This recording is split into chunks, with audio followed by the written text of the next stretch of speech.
ఒక్కడు మాత్రం బలబలబలబలే ఏడుస్తున్నాడు. ఎవరో తెలుసా? ఆకాశంలో చంద్రుడు. బాలరాముడు, ఏం చంద్ర, నీకు నేను ఇష్టం లేదా?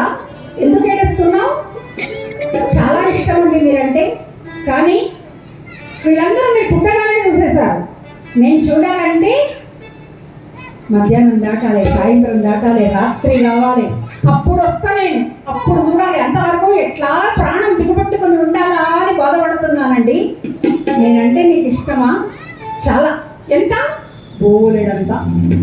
అలాగైతే నీ పేర్లు కూడా కలుపుకొని నా పేరుతో పాటుగా పిలుచుకుంటారులే అన్నాడు. ఆ వరం ఇచ్చాడు. అందుకే రాముడు అనం మనం, రామచంద్రుడు. జై శ్రీరామ్.